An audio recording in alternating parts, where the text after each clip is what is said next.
Hey, it's Jack from Historical Weapons, and today we're going to check out two bows from AF Archery. These are Three Kingdoms era Chinese bows, and they're based on a specific artwork from a tomb of a ancient bow design, as you can see here. This is from the Kingdom of Wu, and it shows a very long composite looking bow. Now you got to keep in mind that these are used by the elites, and they would have had all the fancy materials available.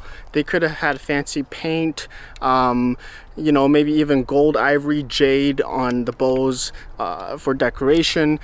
Now, of course, because they're elites, they can afford horn sinew bows as well, even in southeastern China. So I wouldn't be surprised if these are horn bows. Now you got to keep in mind the average peasant Chinese archer would have unlikely used this, especially in southeastern China. What they're more likely to use is a wood laminated bamboo bow. So maybe bamboo backed with hardwood, or a self bow, or varying laminations of bamboo and wood, similar to how Japanese bows are made, but not really asymmetric and very long like the Japanese, but more of a D shape, maybe with some recurved tips. I'll get into the peasant military archers in Three Kingdoms era, but I want to focus today on the Zhuran bow, which are the rich toys of the Three Kingdoms era. Whatever they like to plink with, well, this is pretty much the representation. So what I have today are the Zhuran bows, which are from AF Archery, and they're both 30 pounds at 28 inches, and they can be drawn at 36 inches. These are modern bows, of course, and targeted for a modern draw length audience. So the main difference between these two is that one has a bamboo core and the other one has a ceramic foam. Okay, let's shoot these. So just want to clarify, the one with the white, not sure if you can see on camera, the difference between the two is that the one with the white layer, that is the ceramic foam, which is supposed to improve the durability and reliability in comparison to a bamboo core. So the main difference is bamboo core versus ceramic layer. But either way, they are very beautiful bows that we're going to check out. So the manufacturer claims that you can draw 36 inches. So I will test the 36 inches and see if it can do that. My 36 is all the way here. Well, it worked.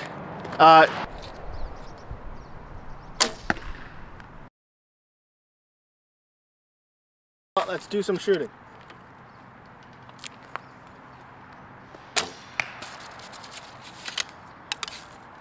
Wow, I like the sound that it makes.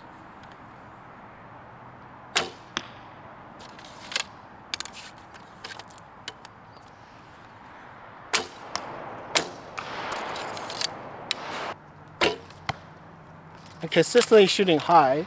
Let's aim a bit lower.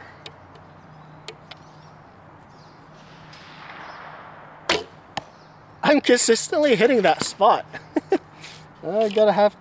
Yeah, the longer power stroke makes it shoot a little higher. So we're gonna have to aim way lower than that. There you go, now I'm getting closer to the bullseye. Yeah, the long power stroke makes it shoot higher. So there you go, now I'm getting closer to the cluster. So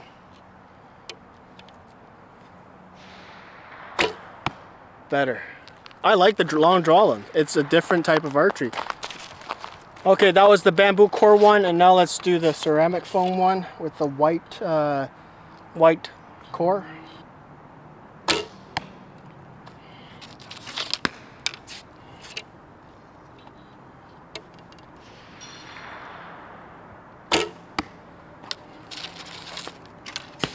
Honestly, I think the two of them feel identical in terms of its performance. You just can't tell the difference while I'm shooting.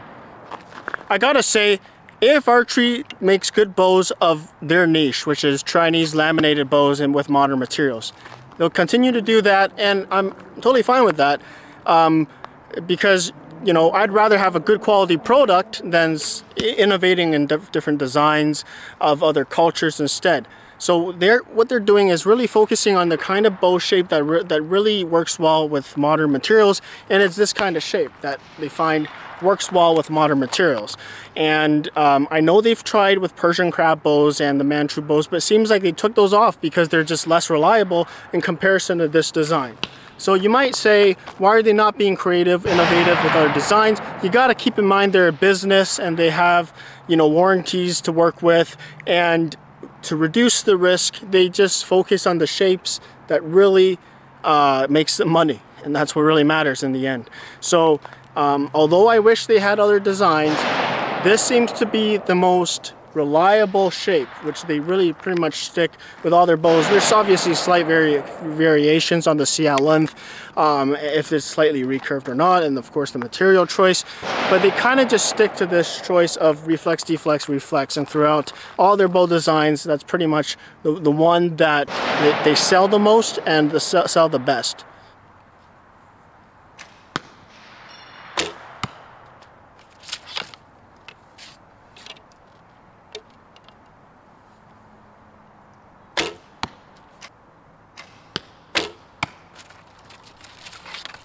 Tend to shoot high with these long draw lengths.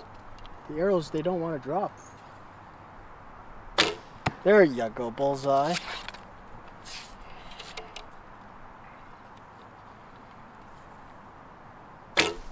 Another one. Not bulls, I think the red. So what do I think? These are pretty good representations of Three Kingdom era elite nobleman bows for plinking, for recreational shooting, and that's what it is. Don't try to use this for an infantryman's bow unless you're from the northern frontier or a horse archer, because this is just too fancy. But for elite noble archer, whatever he wants to use, even for military context, sure, he can use this. Very nicely decorated with very long draw length with beautiful curves. A lot of hours involved to make something like this with natural materials, and even modern ones. They take quite a long time to make, but today you can buy them fairly cheap, which is good. I mean, welcome to the modern world, right? Sure, I know some people are very obsessed about, you know, comparing the FPS of modern laminated bows. I just don't really see the point really on these guys. They're more of a elite nobleman's plinker. Beautiful bows for sure. You got the beautiful jade and the carbon. I do think the carbon does perform a little bit better, but the performance I'd say is negligible compared to a bear paw glass, just without the carbon core. The carbon's more of a cosmetic feature. Like, you gotta keep in mind these additional features of ceramic foam and the carbon. They're like extra features that just slightly or not even improve the performance, but instead they're decorations really, and people like them because of how pretty they look. I can't guarantee that one is more reliable than the other, but if you're really buying this, I think just focus on the cosmetic looks. Do you like the carbon belly? If not, do you want a natural, more horn looking belly? Personally, I like historical looking bows, and obviously these don't look like them because they're very glossy. They got this jade backing, which is obviously not that historical. Even with the paint, it would be quite difficult to do, but I mean, they didn't use real jade for the backing.